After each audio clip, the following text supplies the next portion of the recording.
Cuando hablamos de la Pascua, ¿qué les viene a su mente?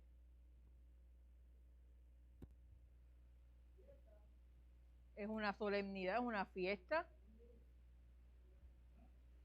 Pascua es una celebración, muy bien. Hay una entrada, la Pascua judía, una celebración que se dio. ¿Quiénes recuerdan aquella historia en Éxodo? ¿Verdad? Donde Dios libera a su pueblo y se celebra la primera Pascua. Pues hoy vamos a estar hablando sobre esa celebración y el pueblo que había estado cautivo, ahora estaba libre para adorar al Señor y libre para celebrar la Pascua. Así que en esta mañana, con esta lección, vamos a estar cerrando, ¿verdad?, la trilogía de las narrativas del proceso que hemos estado estudiando durante estas 3 lecciones, que era el regreso del pueblo judío hacia su lugar de origen, hacia Jerusalén, y la reconstrucción entonces del templo. Y durante la clase vamos a estar resaltando la importancia que tenía para ese pueblo judío el que se reconstruyera el templo. Cuán importante era para ellos que el templo estuviese allí, ¿verdad?, físicamente, para ellos poder adorar y celebrar al Señor. Y vamos a ver, ¿verdad?, a través de la historia, y le hemos estado viendo desde la primera lección, que no todo lo que se realiza en el nombre de Dios está exento de errores y de fallas humanas, ¿verdad? Porque el Señor nos llama, el Señor nos convoca, el Señor nos da unas instrucciones para hacer algo, pero en nuestra humanidad, en el momento de ejecutar y de hacer las cosas, pues hay veces, ¿verdad?, que tropezamos y cometemos errores, pero eso no debe dar base a que nos rindamos. Por el contrario, eso tiene que impulsarnos a seguir adelante para aquello a lo cual el Señor nos ha estado llamando. Y vamos con la palabra expiación del vocabulario. Ajá, próxima. Juan Junior, dame una ayudita por aquí. La palabra expiación, mire, el día 10º del 7º mes, que en el calendario nuestro sería septiembre-octubre, pónmela a correr. Gracias. Que sería septiembre-octubre, Israel celebraba y observaba, vamos a decir que su día más solemne y más importante entre los días sagrados, ¿verdad? Ese era el día de la expiación. Y ese día estaba prohibido hacer trabajo, ¿verdad?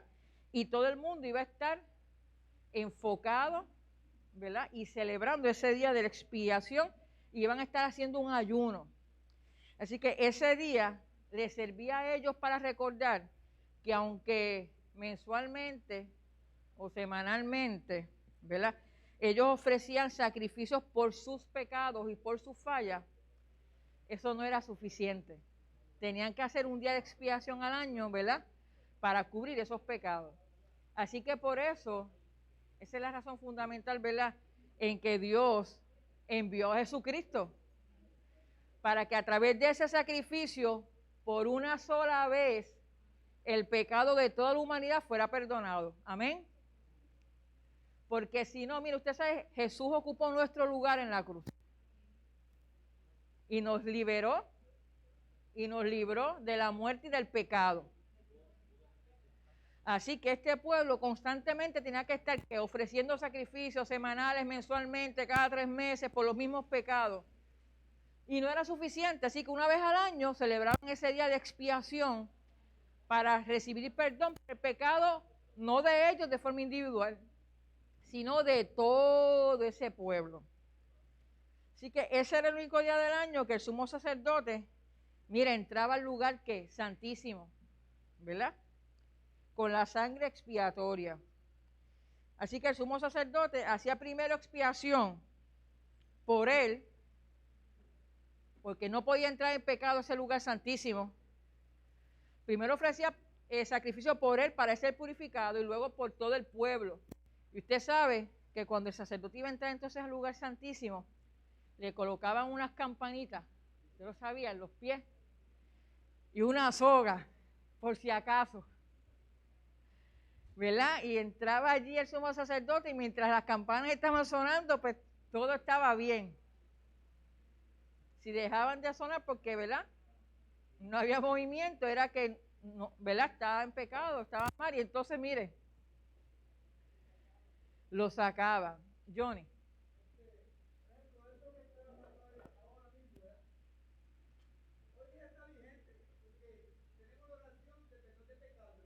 Ajá.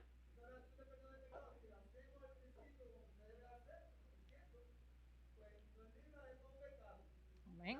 Amén.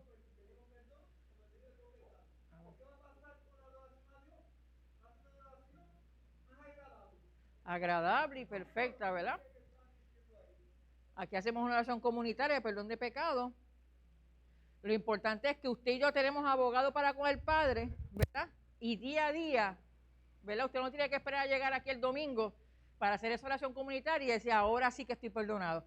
Sino que día a día, momento a momento, usted tiene acceso a Jesucristo. Usted tiene acceso al Padre a través de Jesucristo y el Señor le limpia de todo pecado. Amén. Otra palabra del vocabulario que queremos estudiar en esta mañana, ¿verdad?, que usted la va a ver en el contexto de la lección, es la de machos cabríos. Y sencillamente, esos son chivos, lo que conocemos como chivos, ¿verdad? Y esos eran unos animales que eran sacrificados en el momento de hacer la expiación de los pecados. Cada vez que el pueblo iba a pedir perdón por sus pecados, había que sacrificar un animal, porque sin derramamiento de sangre no iba a haber redención de pecado. Por eso Cristo, el Cordero perfecto, sin mancha, ocupó ese lugar y derramó hasta la última gota de su sangre. ¿Usted sabe por qué? Por amor a usted, por amor a todos nuestros amigos que nos están viendo y hermanos, por amor a mí, para librarnos de la esclavitud del pecado de una vez y por siempre. Amén.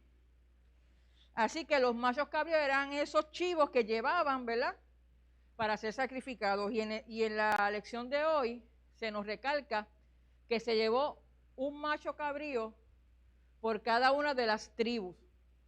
Así que se sacrificaron 12 machos cabríos a nombre de cada tribu del pueblo de Israel, que eran 12.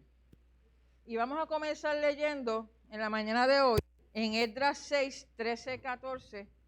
Johnny, si me das la mano por aquí.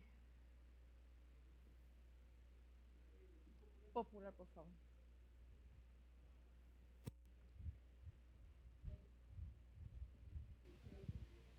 Dios le bendiga, iglesia. La palabra lee en nombre del Padre, del Hijo y del Espíritu Santo, y la iglesia dice, amén. ¿Cuáles? ¿Los dos primeros? Sí, 13 y 14, por favor.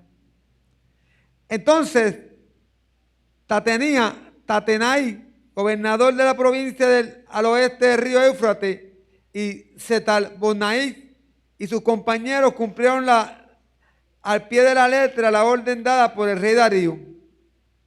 Así los dirigentes judíos pudieron continuar los trabajos de reconstrucción de acuerdo con lo dicho por los profetas Ageo y Zacarías, hijo de Idod. Amén. Y la reconstrucción se terminó conforme a la orden por Dios de Israel y según las órdenes de Ciro, Darío y Artajerjes, rey de Persia. Gracias, Johnny. Comenzamos viendo que estos dos personajes, Tatenai y Setal-Bosnai, dice que cumplieron al pie de la letra lo que había sido ordenado por Darío. ¿Quién recuerda la lección pasada? Esta gente cumplió eso porque bondadosamente querían hacerlo, porque les salió de su corazón. ¿O qué hablamos en la lección pasada?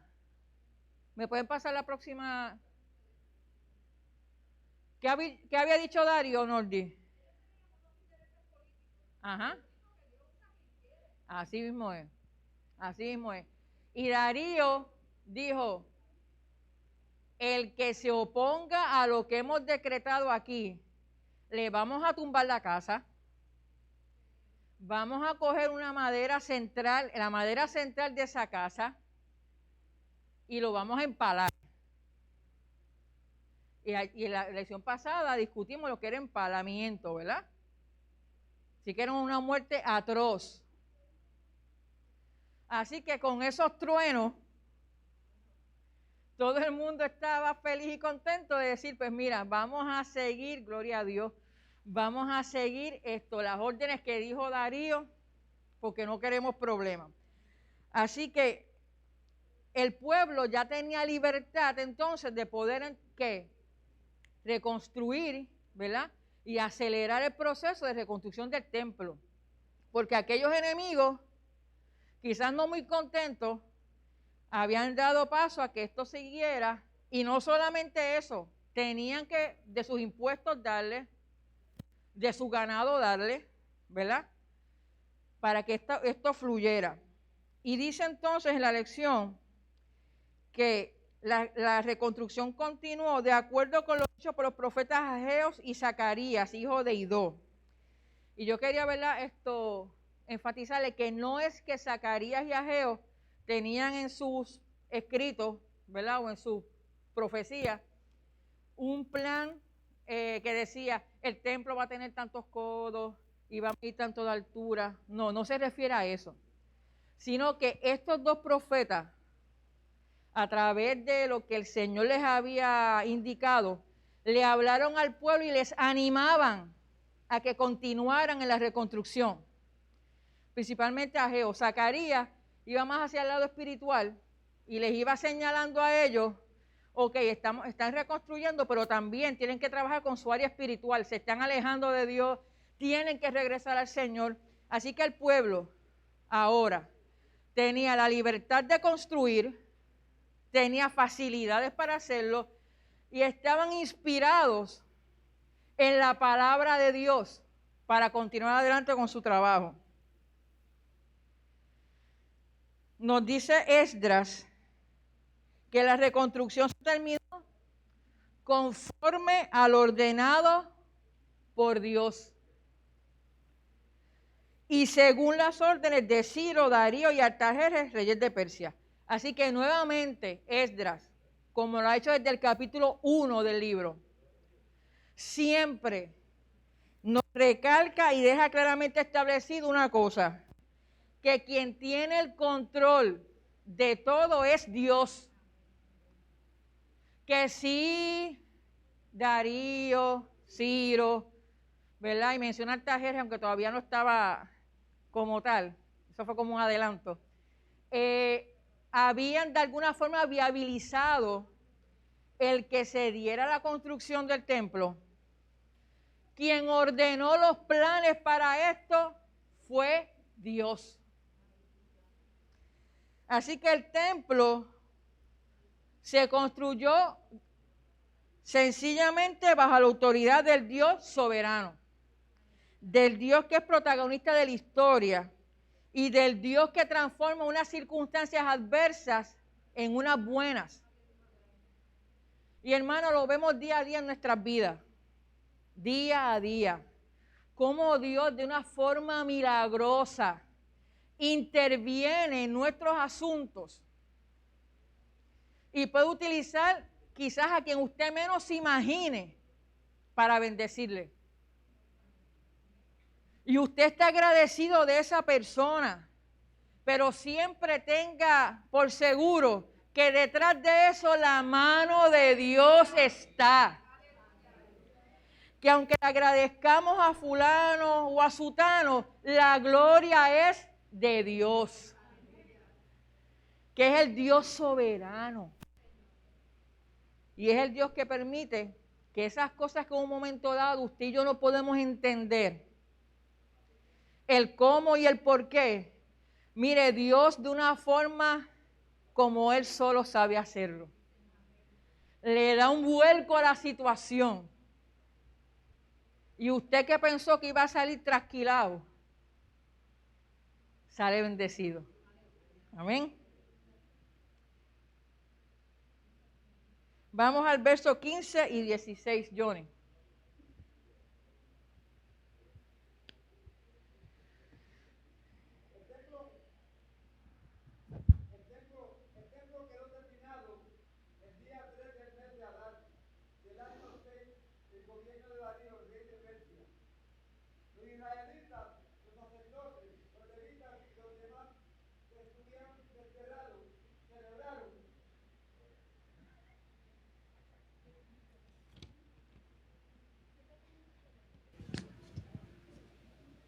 Celebraron con alegría la dedicación del templo de Dios. Amén. Mire, ¿cuánto tiempo se tardaron en reconstruir? 4 años y medio. Yo le voy a decir una cosa. Le dieron duro al trabajo, ¿sabe? Estaban animados. Usted dice, muchachos, se tardaron 4 años. Mire, hermano, allí no había chipijamen, ni mezclalista. Eso eran piedras que ellos iban repicando y montando. Y no habían grúas que te movían eso así de fácil y lo colocaban. Así que en 4 años y medio, aquella gente, con la ayuda que habían recibido y que seguían recibiendo, pero sobre todo, inspirados en Dios. Inspirados en Dios. Confiados en Dios. Lograron hacer de lo imposible algo posible. Así que eso nos enseña, hermano, que por más grande que sea el proyecto de vida que tú y yo podemos tener, que por más grande que sea el proyecto que tengamos aquí en la casa del Señor, cuando la iglesia trabaja inspirada por Dios y confiando en el Señor, grandes cosas vamos a lograr, hermano. Pero tenemos que estar inspirados, cimentados y nuestra confianza no puesta en lo que yo pueda hacer. Mi confianza tiene que estar puesta en el Dios que todo lo puede hacer. Así que se tardaron 4 años y medio y en el mes de Adar, que es entre marzo y abril, o sea que ahora mismo estaríamos en el mes de Adar, se logra la reconstrucción del templo. Pero eso no queda ahí, hermano. Luego de la reconstrucción, pues hay que hacer la inauguración. Hay que hacer la dedicación. Yo hace un tiempo atrás estuve viendo una foto donde se colocó la primera piedra de este templo. Y se oró. Y había alegría y gozo. Pues esta gente que por años estaban anhelando el regresar a su casa. Y más allá de regresar a su casa, el levantar aquel templo donde la presencia de Dios existía y estaba, ahora lo podían ver con sus ojos. Y entonces tenían que hacer la dedicación del templo. Y ellos quisieron seguir el ejemplo de Salomón.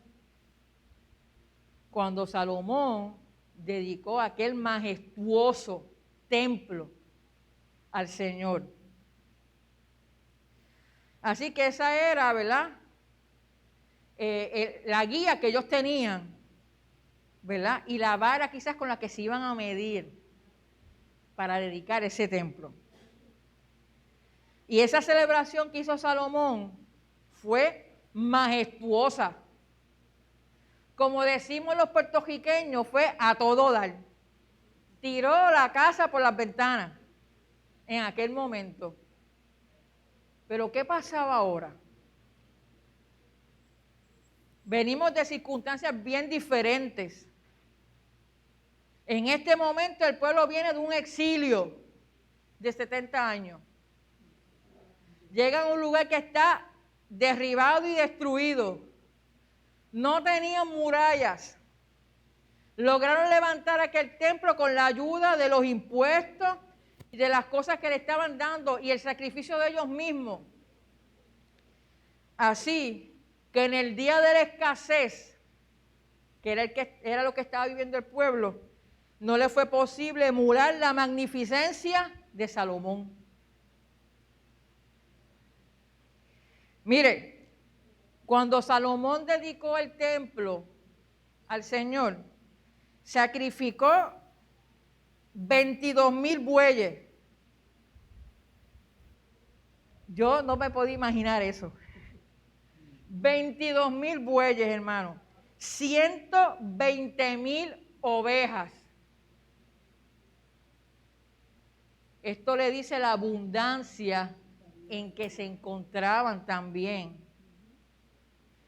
¿verdad? Y él quiso agradecer y honrar al Señor con lo mejor en ese momento.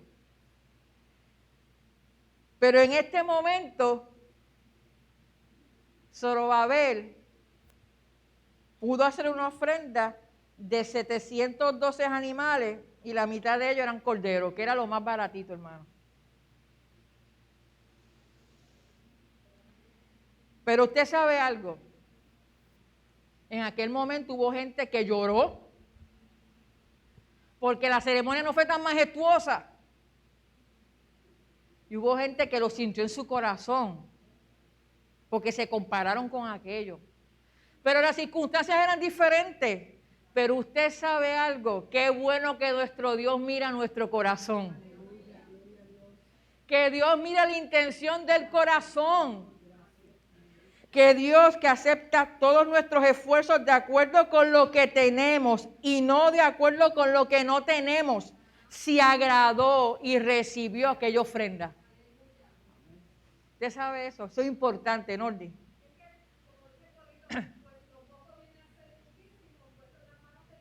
Amén, amén. Mire, Dios se agrada de lo que tú le das a Él. De corazón, porque el Señor conoce. Y no estamos hablando solamente del aspecto monetario, que es importante, ¿verdad? El ofrendar. Pero tu servicio al Señor le agrada. Que quizás lo único que puedes venir es venir un día y limpiar 3 sillas. Gloria a Dios, porque tú diste lo mejor que podías dar de ti. Porque quizás no puedo hacer una ofrenda enorme, pero como la viuda diste lo que tenías y el Señor se agrada de eso. Dios vio la intención del corazón de esta gente, que dieron todo lo que tenían, que le dieron lo mejor de sí a Dios. Como usted y como yo, que quizás rendidos, cansados, en medio de muchas cosas que tenemos que hacer, sacamos para darle lo mejor al Señor. Y usted no puede compararse con el otro, no. Cada cual, ¿verdad? Puede dar de acuerdo, ¿verdad? Lo que esté en su corazón, su tiempo, sus talentos. Lo importante, hermano, es que usted le dé al Señor con un corazón sincero, no esperando remuneración, ni premios, ni alfombras rojas. Aquí la gloria y la honra de todo lo que usted da y de todo lo que usted hace le pertenece a Cristo. Ahora, usted dele lo mejor usted se lo va a dar al Señor. Caín y Abel ofrendaron. Abel le dio lo mejor que tenía al Señor y el Señor lo vio con agrado. Caín le dio la sobra. Así que el Señor juzga los corazones y las intenciones de nuestro corazón. Luego de la reconstrucción, ocurre la dedicación del templo y quienes estaban gozosos, hermano. Allí estaba todo el mundo gozoso. Allí celebraron los hijos de Israel, dice la palabra. Fíjese que no menciona, celebraron la tribu de Benjamín y de Judá, que eran las tribus del sur, que era verdad los que habían estado cautivos. Dice que los hijos de Israel, porque Esdras quería denotar que esa celebración no era solamente de los que pertenecían a esas dos tribus. Esa celebración era de completamente de los de las 12 tribus, estuviesen o no estuviesen. Comenzaban entonces a recuperar su identidad nacional, un solo pueblo bajo un solo Dios. Celebraron también otros que regresaron con ellos, que no necesariamente pertenecían a las tribus, sino que en el viaje, en la peregrinación, se unieron, se conocieron quizás allí en el exilio y regresaron con ellos. Esos también celebraron. Y celebraron los levitas y los sacerdotes, que eran los que iban a estar sirviendo en el templo. Así que había un ambiente de alegría y de regocijo. El contar nuevamente con el santuario transformó las emociones de este pueblo y la espiritualidad de este pueblo. Óigame, eso fue como que le pusieron un 220 y se reanimaron. Johnny, vamos a los versos 17 y 18.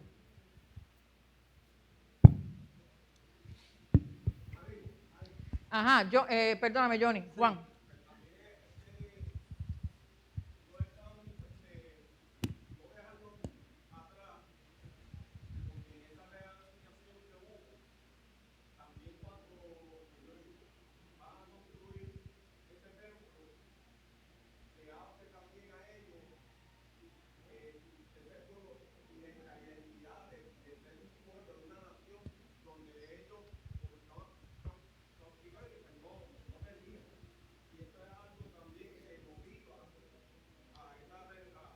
A esa reanimación.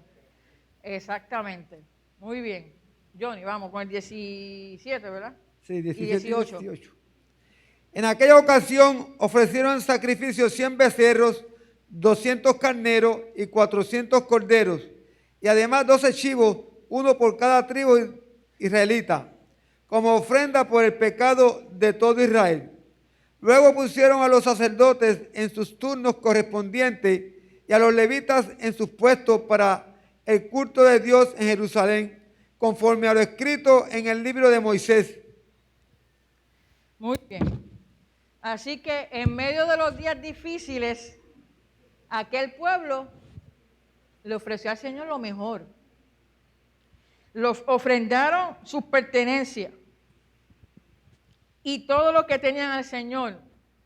Y ofrendaron no solo sus pertenencias, su esfuerzo, su trabajo, su dedicación, lo ofrendaron al Señor. Y como dijo Juan Carlos, esa efervescencia que tenían de que habían regresado a su lugar de origen, que tenían ese templo allí, mire, eso los motivaba a seguir caminando y a seguir construyendo y a seguir venciendo los obstáculos. Porque sabían en quién habían creído, porque podían ver de forma palpable la poderosa mano de Dios. Mire, quizás parecía poco comparado con la inauguración del templo original, pero esa era la expresión de una profunda conciencia de lo que significaba para ellos el poder adorar en aquel santo lugar. Esa motivación que ellos tenían en dar, en construir, mire, sencillamente era, lo que significaba era, yo quiero adorar allí. Yo quiero ver nuevamente cómo la nube del Señor desciende sobre su casa. Ese deseo de estar juntos. Nuevamente en tener en el centro de la ciudad aquel lugar de adoración que simbolizaba que había un Dios poderoso que guiaba a Israel. Esta edificación era símbolo del carácter y la vida de un pueblo que tiene a Dios como protagonista de su historia. Esa vivencia transformó a este pueblo y pasó de ser un pueblo que estaba en nostalgia y en depresión. ¡Ay! Como era aquel templo de Salomón. Ay, cuando estábamos allí adorábamos. Ese anhelo, ay, tan bello que era. Y muchos estuvieron deprimidos, soñando con el pasado. Oiga, nos pasa a nosotros. ¿Verdad que sí? Ay, sí, que yo fuera como antes. Ay, yo me acuerdo cuando yo hacía esto, aquello, lo otro. Cuando yo tenía esto y aquello y lo otro. Y cuando yo me ganaba tanto.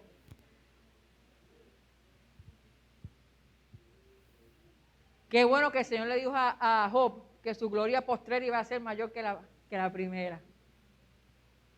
Mire, es momento de dejar el pasado atrás. De enfocarnos en la bendición de hoy. De lo que el Señor está haciendo hoy por ti y por mí. De lo que yo puedo dar de acuerdo a mis circunstancias de hoy, no las de ayer. La de ayer se quedó atrás, hermano. Es que el Señor me ve mi hoy, mi ahora, mi corazón. Qué bueno es Dios. Amén. Sin embargo, en medio de la emoción que sentía el pueblo y del regocijo que tenía, no olvidó algo. Y era la necesidad que tenían de expiar sus faltas y sus pecados. Importante.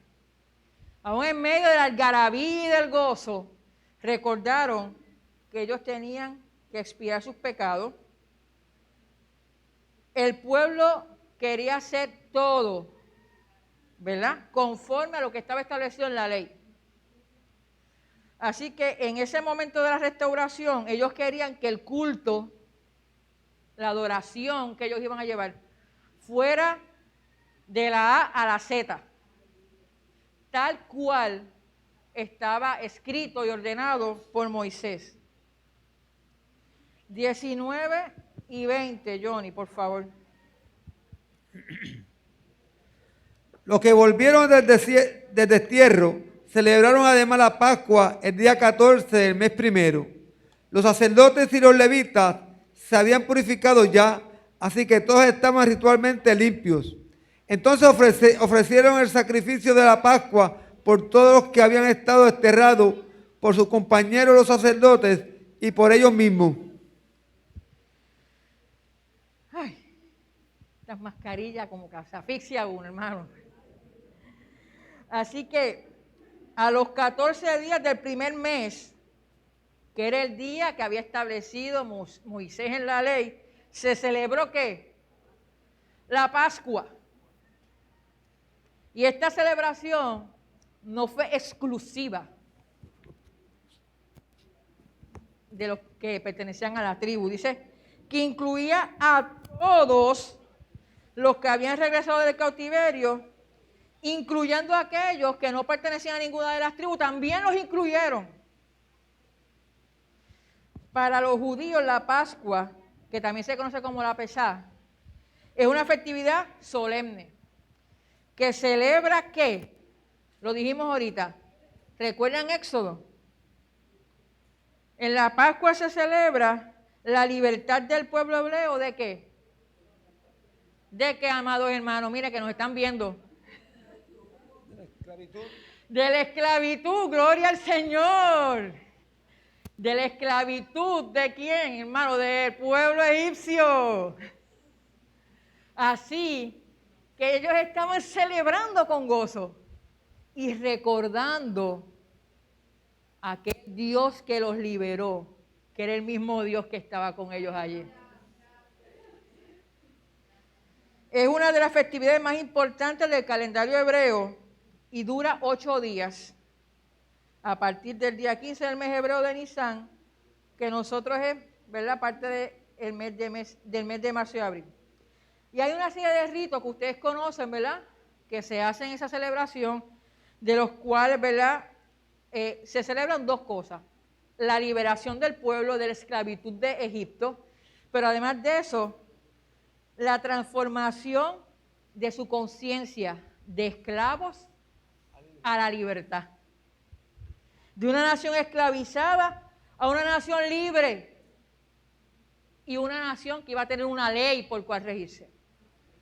Así que la Pascua les recordaba a ellos aquel momento en que aquellas cadenas se rompieron. En aquel momento en que ellos pasaron de ser los esclavos de Faraón, que tenían que caminar bajando la cabeza. Aquel momento en que aquel yugo rompe y salen con su frente en alto, porque un Dios poderoso hizo milagros y portentos allí y Dios los liberó. Y ahora de esclavos pasaron a ser libres. Y ese proceso es difícil, hermano. Qué bueno que un día usted y yo estábamos esclavizados en el pecado. Y muchos quizás nos avergonzábamos de nosotros mismos. Pero vino Cristo y rompió esa cadena. Esa sangre de ese Cordero perfecto que fluye todavía. Y el Señor nos libertó, hermano. Y el Señor transformó nuestra conciencia de una que estaba esclavizada por el pecado a una que debe ser como la mente de Cristo. Y comenzamos entonces a andar en la libertad del Espíritu que nos da el Señor. No, lo bueno es que todavía sigue vivo. Amén. Así que, hermano, amigo que nos estás viendo, esa sangre hoy te puede libertar. Amén. Y el Señor transformará tu vida y tu mente que está atada y esclavizada, el Señor te va a dar libertad. En la memoria de aquel pueblo estaban grabadas todas estas promesas. Las promesas que fueron dadas desde Abraham. Ahora ellos comenzaban a recordar el Dios que ha estado en todas las instancias de su vida presente. Era el mismo Dios que está hoy con ellos. Johnny, 21 y 22. Todos los israelitas que volvieron del destierro participaron en la comida de la Pascua, junto con todos aquellos que se habían apartado de la corrupción de las naciones paganas y se unían a ellos en el culto al Señor, Dios de Israel.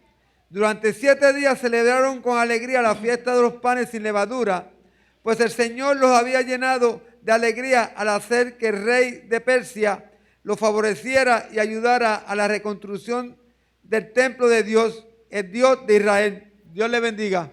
Amén. Hermano, qué bueno es cuando nosotros podemos traer a nuestra mente y a nuestra memoria los testimonios de vida, no solamente de las experiencias que hemos tenido personalmente con el Señor, sino cuando nos gozamos con las experiencias y los testimonios de nuestros hermanos. Porque como este pueblo, en momentos de dificultad, tenían que tener presente aquel Dios que los liberó de Egipto. El Dios que cuando no había agua en el desierto, pum, pum, el agua brotaba de la piedra. Cuando tenían hambre y querían pan, cayó maná del cielo. Y cuando ya estaban de maná, que no querían saber del pan, el Señor les envió codornices que día a día caminaban y dice que la ropa y sus zapatos crecían con ellos, hermano. Que cuando llegaron allí frente al mar y venía el faraón atrás y aquel mar enorme, como cuando usted y yo no tenemos alternativa, cuando usted y yo nos sentimos sin salida,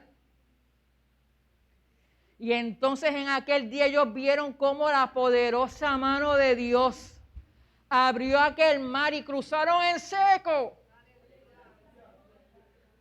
Y cuando llegaron a la otra orilla,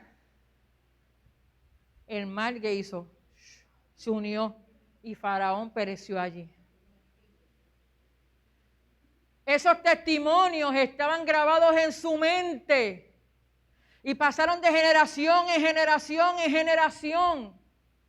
Y en medio de la esclavitud y del momento difícil, alguien les recordaba: ¿te acuerdas de aquel Dios que nos dio maná en el desierto? ¿Te acuerdas de aquel Dios que abrió el mar? Y eso les sostenía. Hermano, hoy, día a día, en el momento difícil, haz memoria de cuánto el Señor te ha cuidado, de cuánto el Señor te ha librado y te ha bendecido. Mira a tu alrededor tus hermanos que están aquí, que son testimonio de ese Dios grande. Tenemos los milagros al lado nuestro. Hermano, Dios está. Dios está en medio nuestro. Por más difícil que sea tu circunstancia, nuestros amigos que nos ven, por más difícil que sea tu momento, mira a través de tu ventana y Dios está.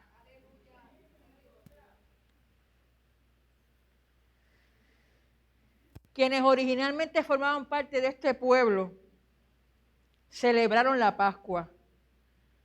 Y aquellos que no eran originalmente parte de ese pueblo también la celebraron juntos. Se habían convertido a la fe de ese Dios grande y temible del pueblo de Israel. En ese momento histórico que estaba viviendo el pueblo, decidieron romper las barreras de aquellas cosas que los separaban. Dejaron atrás aquel sentido de que somos los cheches, somos los únicos, nosotros somos el pueblo de Dios solamente. Eso lo dejaron a un lado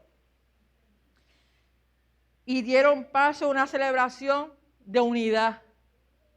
Juntos celebraron la liberación como un solo pueblo. Hoy, 2022, hay muchos que se unen a nosotros de diferentes contextos de cautividad.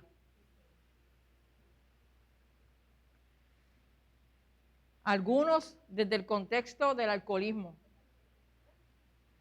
desde el contexto quizás de la drogadicción, desde el contexto quizás del maltrato en el hogar. Se unen a nosotros, no eran parte nuestra, se unieron a nosotros, perdonados por Dios y en un proceso de sanación y de restauración. Y la pregunta que nos hacemos hoy es, y con las que las quiero dejar, ¿los recibimos con amor? ¿Los recibimos sin gringola, con apertura? ¿Podemos celebrar junto a ellos como un solo pueblo? ¿Le permitimos que se sienten en nuestra mesa a celebrar la Pascua?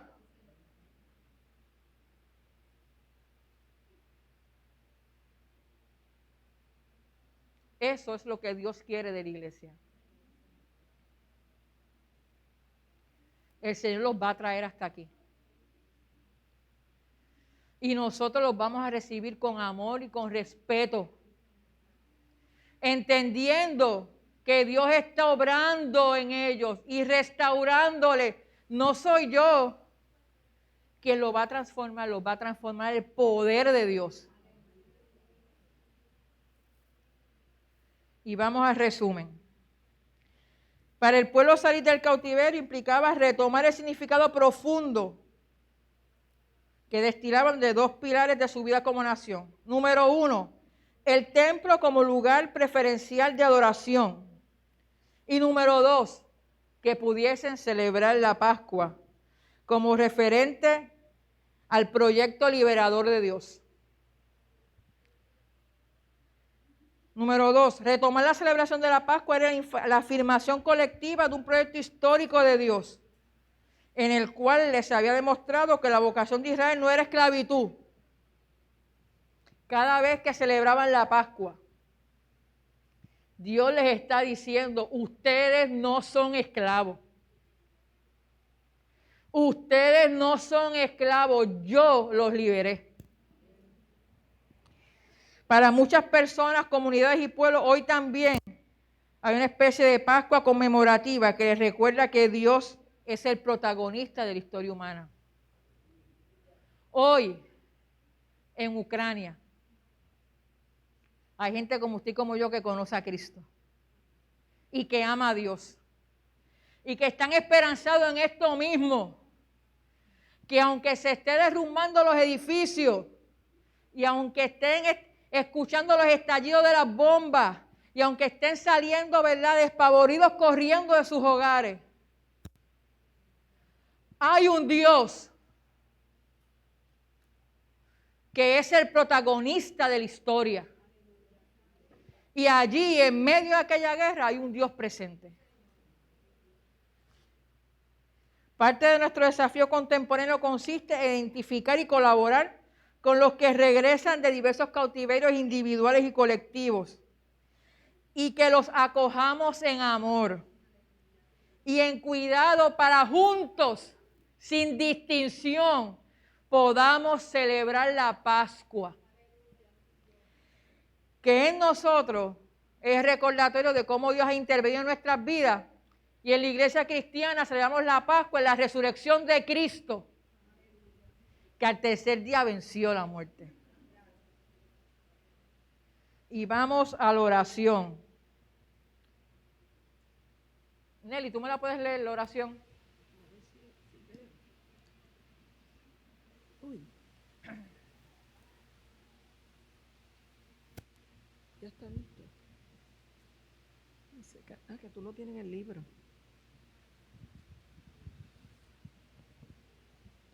Oramos. Señor y Dios, que eres el eje de todo proceso de restauración personal y colectivo. Aleluya. Mira con ojos de misericordia a las personas y a los pueblos atravesando en cautiverios dolorosos y aniquilantes. Sí, Señor. Permite que en la medida de nuestras posibilidades podamos ser tus colaboradores y ayudando a trazar rutas de liberación para nuevas oportunidades de convivencia nutricias. Que sobre todo podamos ser diligentes en procurar la restauración emocional y espiritual de quienes están en senderos de quebranto. Por Jesucristo te lo pedimos. Amén. Amén y amén. Dios les bendiga, Dios les guarde. Gracias por estar con nosotros. Nuestros amigos que nos están sintonizando, vamos a tener un breve espacio de 2 o 3 minutitos y regresamos nuevamente con nuestro servicio de adoración. Dios les bendiga, amados hermanos.